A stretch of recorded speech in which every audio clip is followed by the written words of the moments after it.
Bienvenue! Welcome to a 2021 Year in Review for ArtsPond étendard. The presentation language for today is English. Les sous-titres en français seront bientôt disponibles. My name is Jessa Agilo and I'm the founder, president, and CEO of ArtsPond étendard. Before diving into the presentation, I would like to acknowledge and thank the very generous funding support of Canada Council for the Arts, the Government of Canada, and City of Toronto, who have really made our work possible. I would also like to acknowledge that we live, work, meet, and travel in the traditional territories of Indigenous peoples that have cared for this land now called Canada since time immemorial. We are rooted in Treaty 13, or Tekaronto, which are the traditional territories of the Huron-Wendat, Haudenosaunee, and Mississaugas of the Credit, part of the Dish with One Spoon Treaty between the Anishinaabeg, Haudenosaunee, and allied nations to peaceably share and care for the resources around the Great Lakes. Founded in 2014, at ArtsPond we see ourselves as a change maker and increasingly as a caregiver of a different sort. Our mandate is to nurture healthy human ecosystems through the power and wisdom of arts and culture. We do so by bolstering social, spatial, economic, digital, and accessibility justice and other urgent systemic issues in both real and virtual communities on the ground and in the cloud. Our focus is working with, by, and for equity-seeking groups in arts and culture, including Indigenous, racialized, Black, Brown, and other people of color, disability, and outside the core, rural, remote, and suburban communities.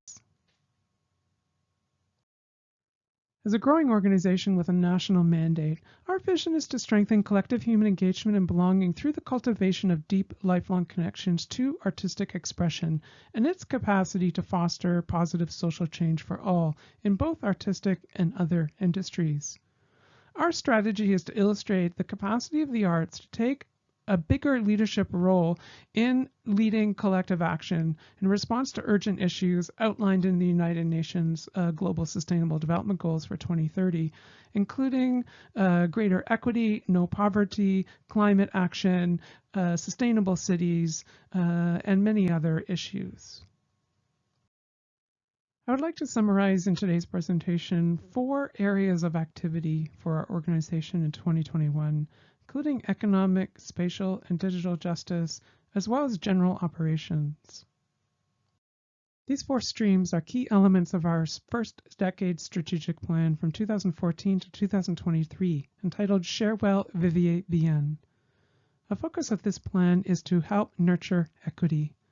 In other words, to cultivate accessible, healthy, and inclusive human ecosystems through the wisdom of community-engaged arts and social innovation. The plan has 4 key intersectional measures as a part of equity, including social justice, strengthening social and cultural cohesion, health and well-being, spatial justice, boosting access to affordable cities, social purpose real estate, and public infrastructure, digital justice as the 3rd element, fostering cooperative national innovation ecosystems both on the ground and in the cloud, and fiscal or economic justice, growing a post-capitalist society, decent work, and no poverty. We make connections to 12 of the 17 United Nations Global Sustainable Development Goals for 2030, which are outlined in this graphic, including 1, 3, 4, 5, 6, 8, 9, 10, 11, 13, 16, and 17. In 2021, I Lost My Gig Canada was our major activity under the economic justice stream. I Lost My Gig Canada is a national knowledge-seeking and mutual aid ecosystem building action in response to the precarity brought on by the pandemic in the artistic, creative, cultural, and tourism industries. A major research effort was the COVID-19 Impact Survey with over 1,000 validated responses from all 13 provinces and territories in Canada. We gathered evidence to suggest up to a $1.9 billion economic impact on gig workers in the arts industries as a part of the pandemic in 2020 to early 2021. The mutual aid network grew fast and shall we say, progressively, with almost 8,000 members in all 13 provinces and territories in Canada, plus 41 other countries. We gathered nearly 1.6 million marketing and media impressions for our Last Minute Canada in 2021, which was a very healthy 60% increase over the 2020 fiscal year. We actually launched the beginning of the 2021 fiscal year with the publication of the last results for the COVID impact survey. And this is an example of that graphic with from the survey participants, an estimated lost or at risk economic impact of $20.7 million from 1,000 respondents, with an average of $25,000 at risk or lost income. There were both quantitative and qualitative questions in the survey. The figures here are primarily quantitative. The second area of activity was our spatial justice realm, including the Ground Story project, Ground Trust, and Access Art. So let's talk about each of these separately. Ground Story is a collective impact effort on gentrification and spatial precarity in the arts and culture sector in the Greater Toronto to Hamilton area. In 2021, there were 785 downloads of the final report resource for this project, which was called Wet Space. It included a cultural land trust toolkit, as well as an international literature review on issues of spatial precarity and gentrification in the arts and culture sector. In 2021, we also produced an online webinar called This Space, Lessons from the Landscape, which served as the launch event for this resource. The webinar included spatial justice guest speakers from Canada, the United States, and Europe, including the Creative Land Trust, which comes from the United Kingdom, the Community Arts Stabilization Trust, which comes from California and the United States, Faith in the Common Good, Build a Better Bloor Dufferin, Arts Build Ontario, Long Winter, Reflex Urbanism, Black Urbanism TO, Parkdale Neighborhood Land Trust, Ryerson University, and others from Canada. We were very happy with that event, and it helped actually give us some initial impetus to put in some funding applications to launch a feasibility study for Ground Trust, a proposed cultural land trust, which we are going to be undertaking in winter 2022, as we have successfully in last year secured some funding to start that project. Access Art was a new knowledge-seeking project to try to understand and evaluate how public art can be more accessible, both from a physical and a sensorial perspective. So the project hired disability artists to go and look at current public art works in the Toronto area and to look at them and evaluate them from an accessibility mindset, both looking at barriers and opportunities for physical and sensorial engagement or disengagement. We're trying to really, the project's really trying to expand understanding of who shapes and who enjoys the benefits of creative public spaces. The visiting of the artwork spaces includes documentation through recording of 360 images and collecting detailed metadata on their accessibility, including visual descriptions. Access Art is a great new project in partnership with producer Devin Ostrom and was made possible with generous funding from the Digital Strategy Fund at Canada Council, as well as the City of Toronto's Artworks TO, Toronto's Year of Public Art 2021-22. Some of the activities that have undertaken so far for this project are collaborative design thinking workshops with disability workers, as well as the actual mapping of resources.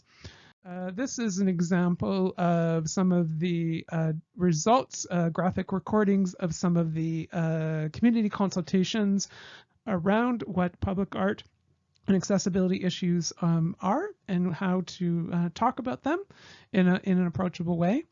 And this graphic is an example of public art spaces and artworks in Toronto, all with hearts are the spaces in Toronto and the artworks in Toronto, and those with check marks are those that we have our disability arts folks have visited either digitally or in the actual real space, and created an assessment, gathered the metadata about those artworks.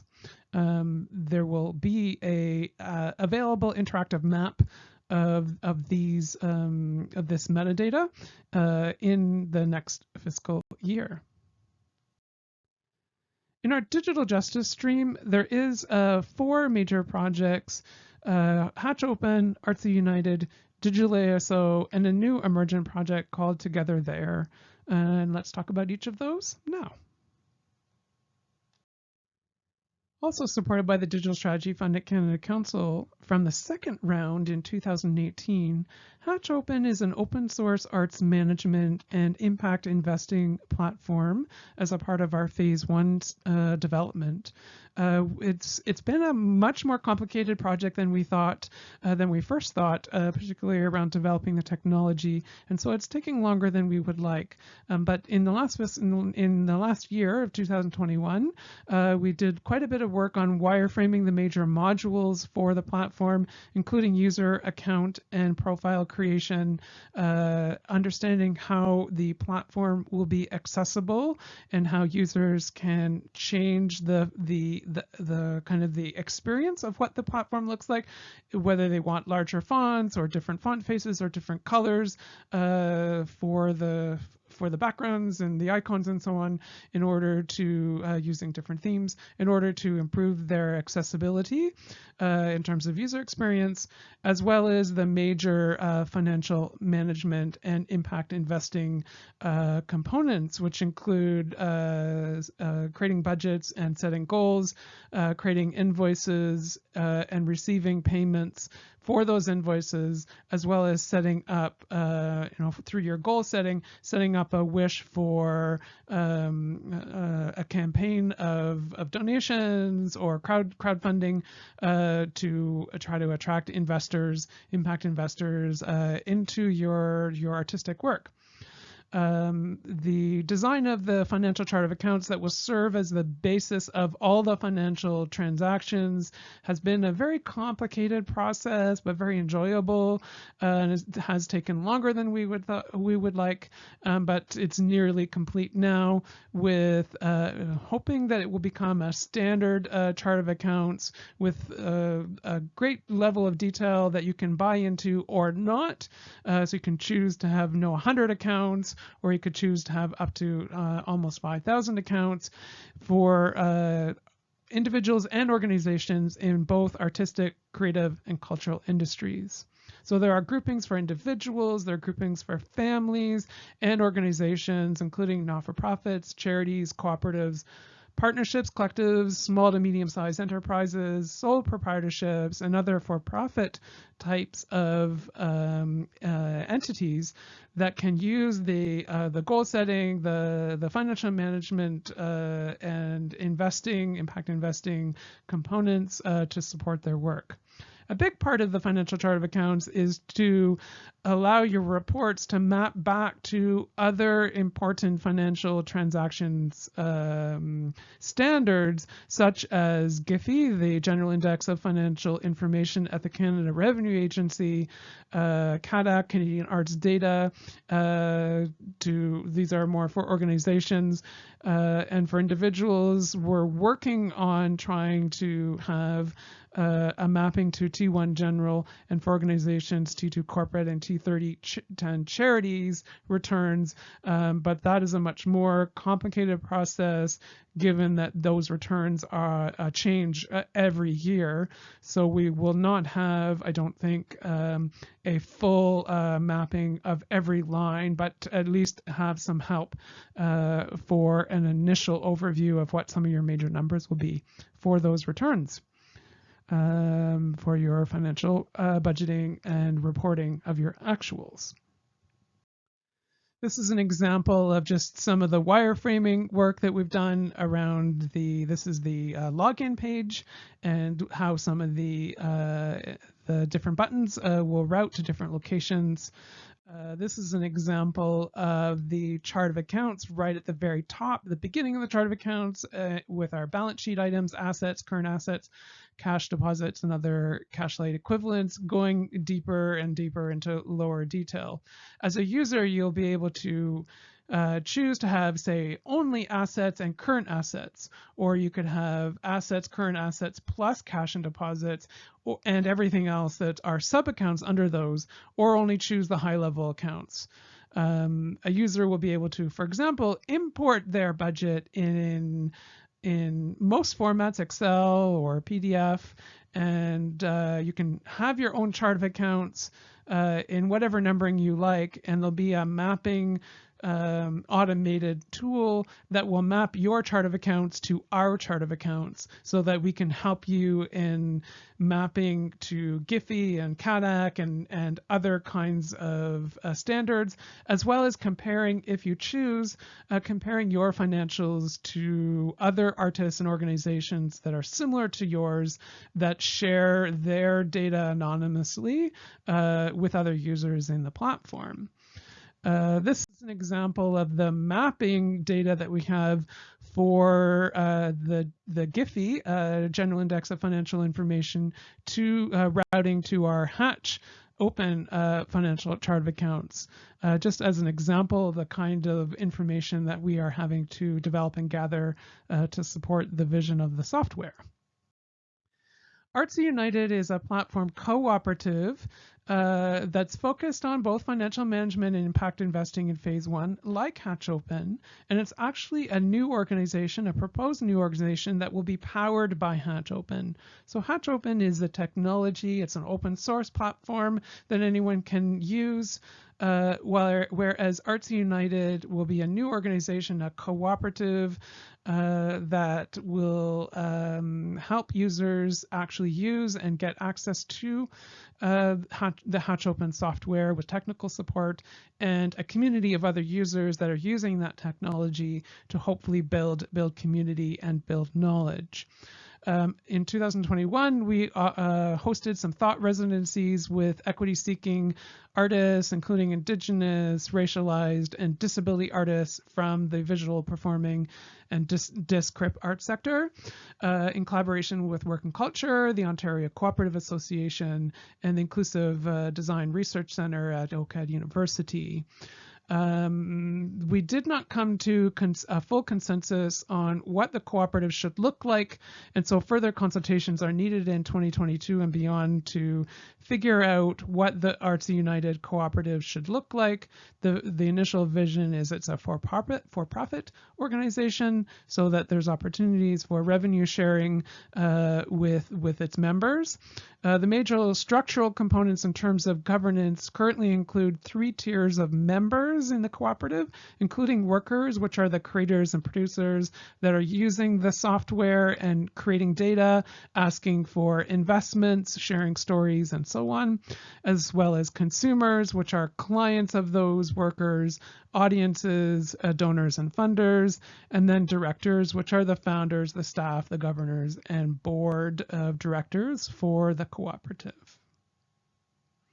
So more work to come on that. In the DigitalASO project, it's a major national ecosystem building, literacy research project, looking at asking the big question, what does a positive digital future in arts and culture look like? And what is the role of art services in helping the art sector get there?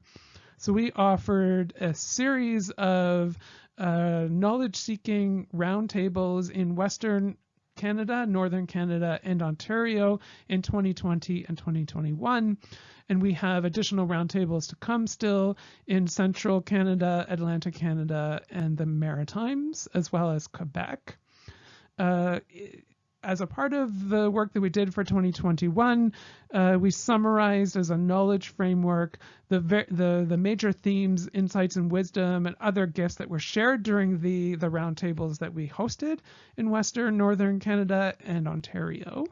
And there is on our website, if you'd like to go into more detail, a preview description of this knowledge framework. And there's going to be, as a part of a final report in 2022, a much more detailed description. But a major activity for DigitalASO in 2021 was the creation of this knowledge framework. At the center of the framework was this vision of realizing a positive digital future by reasserting the role of the arts in both real and digital communities. That's the major theme there in terms of the vision of what is necessary to realize a positive future. There were three major themes then: in blue, fostering bridges and cultivating trust; in reddish purple, building up wise practices; and in green, advancing a just society. In the intersectional areas between these themes, there was connection over perfection from a human desirability lens. From a tech feasibility lens, there was a second area of adopt a social technical approach. And in the third area, business viability, diversification, and unification. You can, as I say, read about all of these and what they mean as an introduction on our website blog. So go look for that. And I will put a link to that in the description of this event, so you can link to it on YouTube, where this video will be available. Also, as a part of the DigitalASO project in 2021, was work on this final report, which will be published in 2022. It is called So Far, Collective Steps Towards a Positive Digital Future in Canadian Arts and Culture. So the knowledge framework for DigitalASO will be a major element of this report. There will also be a manifesto which outlines a vision for a positive digital future in a more kind of user-friendly, non-academic, non-conceptual, easy language, clear language, viral type of language, with some images, hopefully, that we can share out in the sector. So it'll be a few pages long to try to get a more approachable view of what this positive digital future looks like. Then we'll have a much more detailed introduction to the knowledge framework with quotes and examples from the roundtables.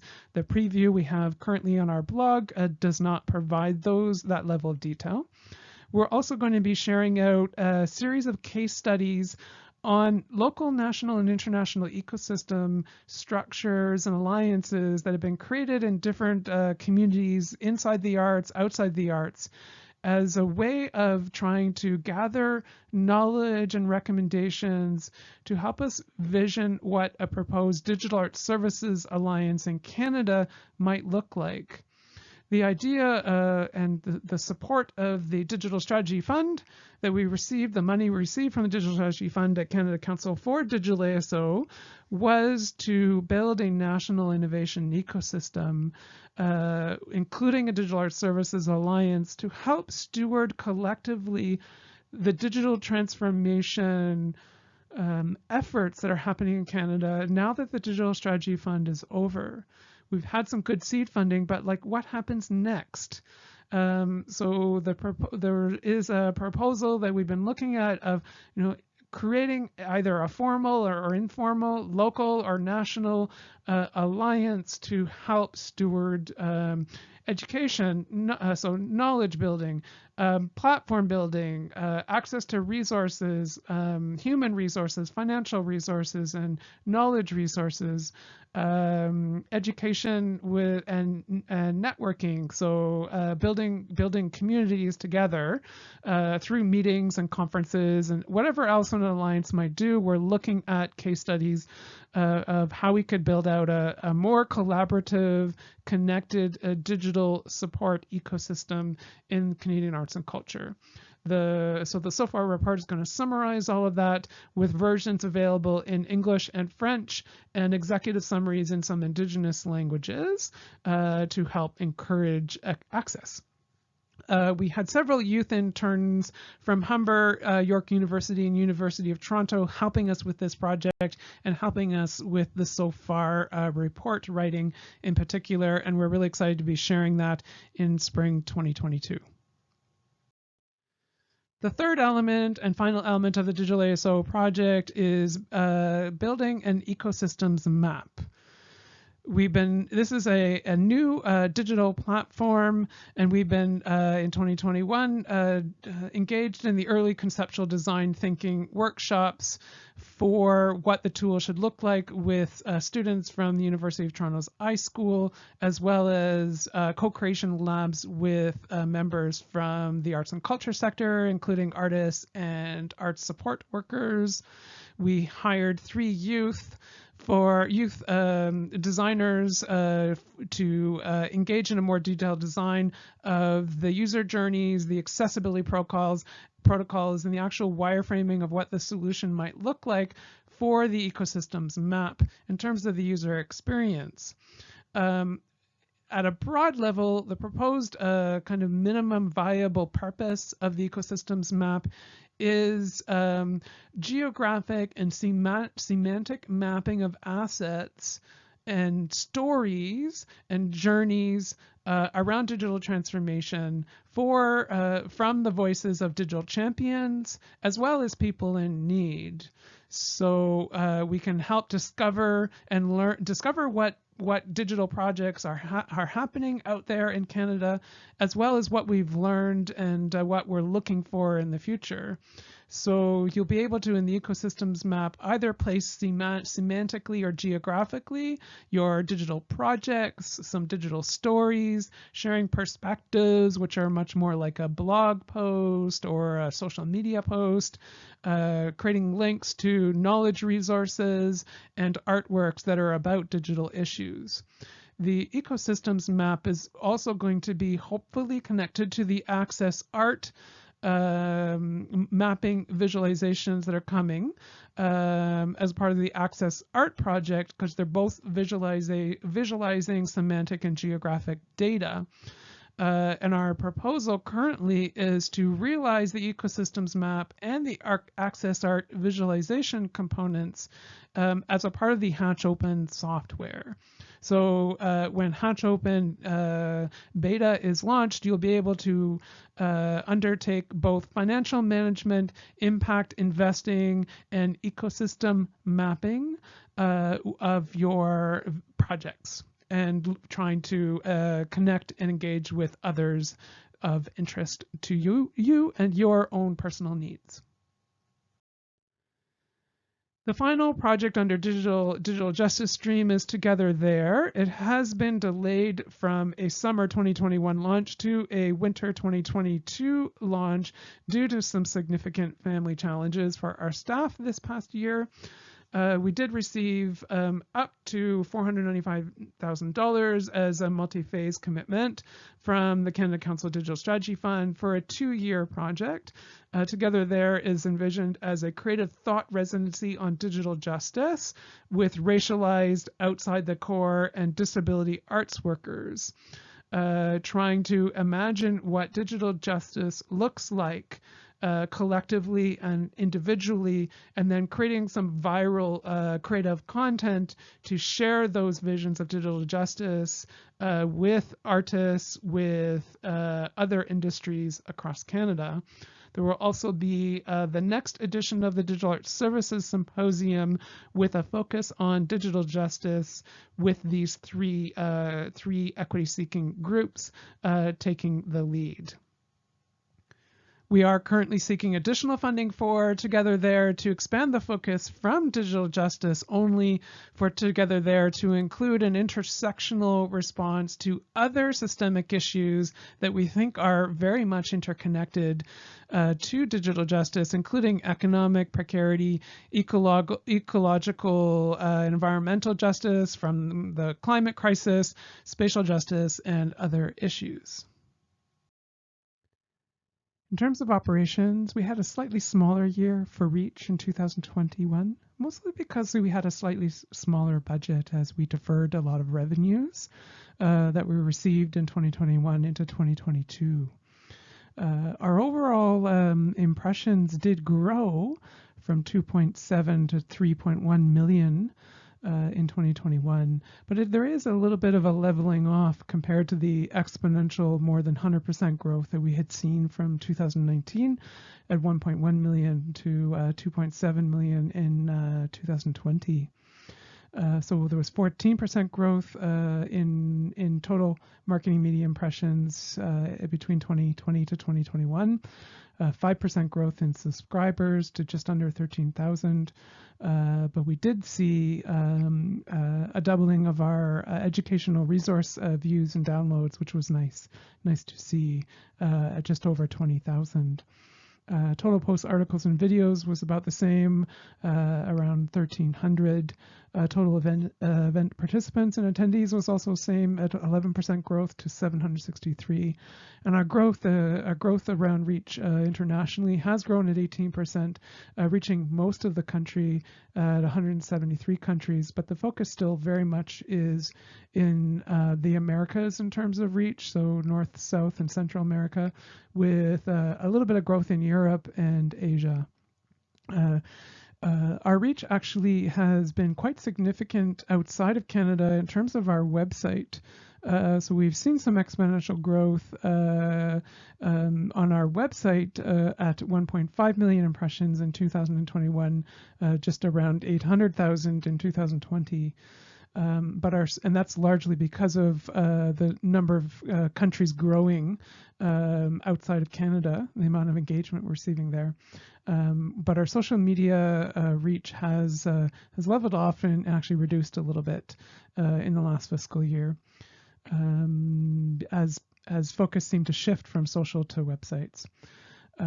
We did also maintain our reach Canada-wide, with all 13 provinces and territories engaged.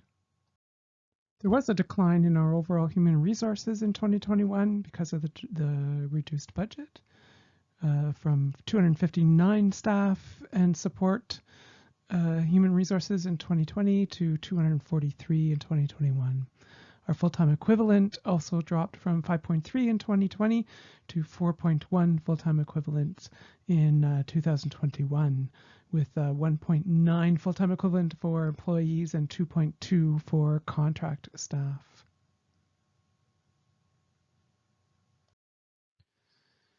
The sweat equity as a founder is still quite high, with almost double the normal work hours of 2,000 hours per year.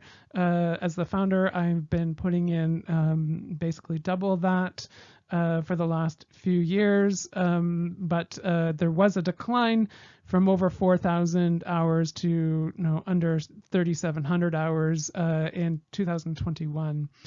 My compensation details are here. It's a bit of a complicated graphic, but in purple is the total compensation and contributions, both cash and cash compensation as well as in-kind contributions, from myself as the founder, whereas down here in gray is cash compensation less the in-kind contributions. So my total compensation here in contributed fees in kind is almost 79,000. My compensated fees, not in kind, was under 70,000. So once you take into account the contributed expenses and the contributed fees, I actually lost money in terms of compensation, but I'm fine with that. It's the nature of the business, but it is a decline from previous years where I was the last 2 years I was in positive territory, which was a change from the early years. Total revenues, you can see there, declined from 552 to 392. It's mostly because of deferred revenues. We did actually receive more money than previous years in 2021, but those revenues have been deferred to 2022. The lowered income was actually because of the health challenges of our staff and the pandemic. Some of the activities just had to be taking a longer period of time, and so the money has been deferred over a longer period of time to another fiscal year. So we actually did grow in terms of total revenues, but how we report our income, there is a decline. Revenues by project. Here we have various projects. Access Art, AHA is AHA, ASE is Arts United, DSO is DigitalASO, GRO is Ground Story, I Lost My Gig, Together There, which is an in-kind contribution, and general operations. But I think the most useful graphic here is the revenues by our justice areas. So digital is by far our most well-supported area with 80% of revenues. Spatial justice is 7%, economic justice and social justice are 2% each, and general operations is 9%, which is mostly in kind, although not exclusively. The accumulated surplus is growing, which is nice as a non-operating supported organization. We have no core funding, so this provides a little bit of leeway, and if we have a lean year. I'd like to conclude with a little preview of some of the behind-the-scenes thinking that's been happening with our team prior to the release of our second decade strategic plan from 2024 to 2033. For the past 18 months or so, we've been engaged in a pretty complex but really a quite fun dialogue about rethinking, reimagining our organization, not only as a change maker, but as a caregiver.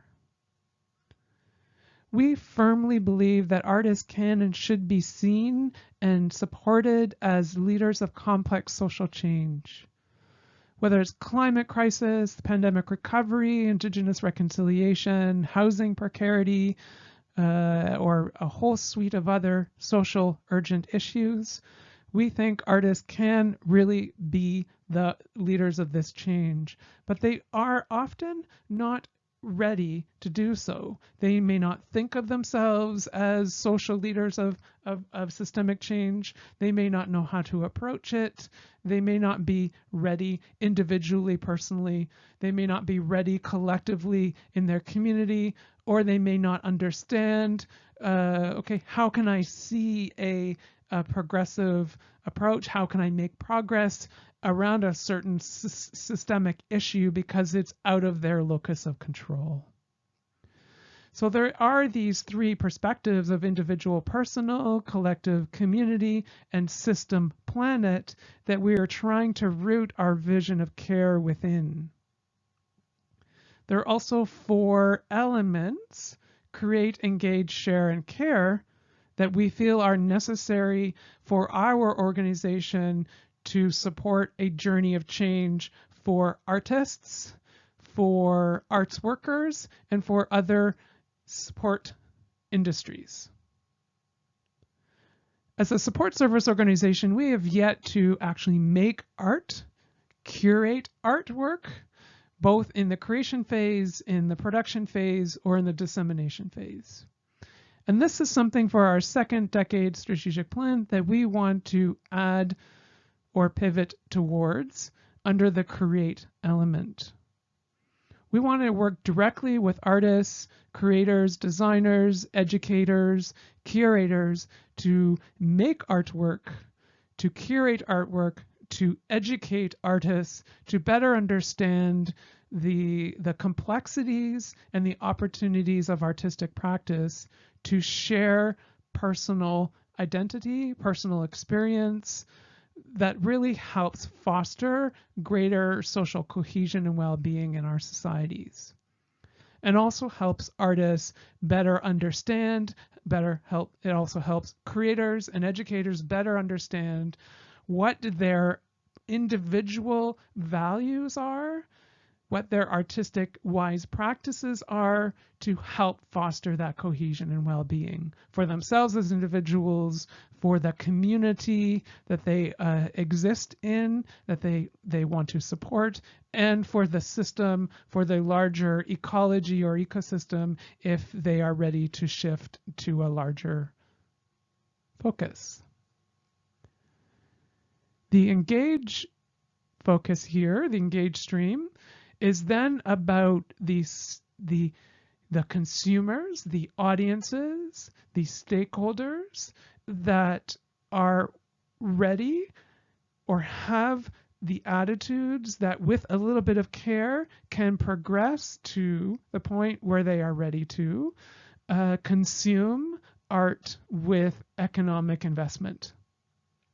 So engage is about trying to amplify those attitudes that can nurture the vitality of a diverse cultural economy so that artists will be less precarious in the create stream. They will be less economically precarious. They will be less socially precarious because they have more opportunities to make artwork and engage with communities, and they make more money doing so.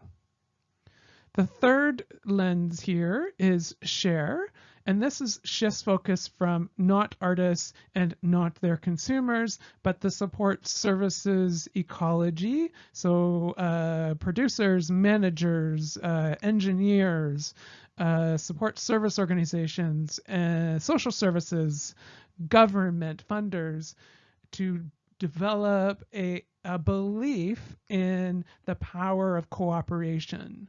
And that if we can cooperate more deeply, there will be a benefit in bolstering a more accessible community of support for equity-seeking groups in creating artwork and engaging their communities in a way that benefits them economically.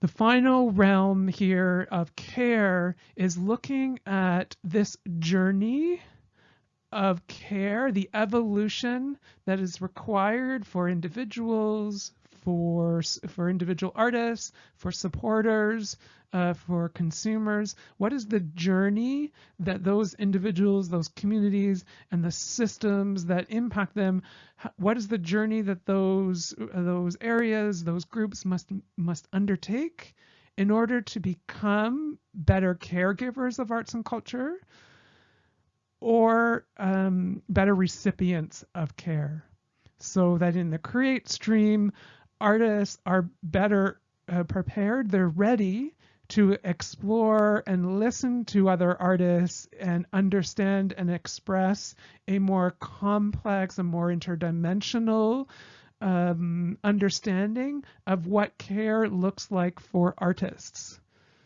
in their artistic practice. For a collective approach, it would be about how can we greater support and empower from a support services realm, from a social services realm, from a government realm. How can we better support and empower those individuals, artists, creators, and producers to explore and listen to what care looks like to them in their personal journeys? So for an educator or a producer, the care support that they are ready to provide to artists, or the care systems of support that they need in order to provide care to artists, may look quite different depending on their racial identity, their economic kind of privilege, whether they are Indigenous or Black, whether they have a disability, whether they live in a rural, remote community, or in in the downtown core of a major city. The support systems that they have access to and then are missing are going to be different. So this kind of caring enterprise approach here is trying to understand what would those journeys look like from an individual and a collective perspective for artists, for producers, and other communities here, so we can then be ready to address the systemic change and to lead the systemic change that we need to see. So we think in our next decade, we need to not focus just on change making, but what is the journey of care that we need to undertake and invest in order to make individuals and communities in arts and culture be ready to be those change makers. So we start to think now that we've actually made a bit of a step too soon to talk about change making. And we think we need to take a step back and have an earlier step around caregiving to understand and ready what we need to do in order to be a community of arts-led change makers.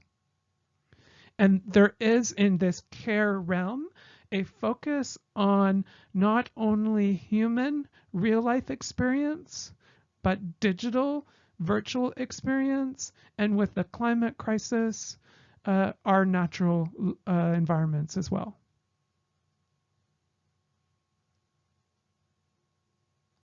So we have also got a draft in progress as a visual graphic to summarize some of these thoughts, as well as on the outside here of the circle, at the most outer area, looking at 63 different priorities that we as an organization are currently invested in to help support some of these specific elements under Create, Engage, Share, and Care.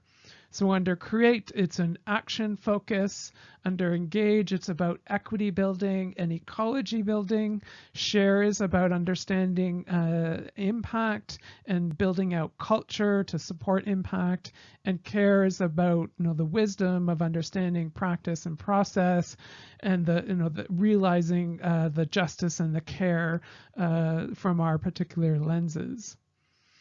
So I won't, there is actually a blog article on our website that talks about these in a little bit more detail, so feel free to take a look. I'm not going to go into tons of detail here, but just that this is some interesting work that we've been that's kind of in progress here, that takes our perspective from Western social innovation teachings and tries to frame them for a framework of care that we can be responsible to in our second decade strategic plan.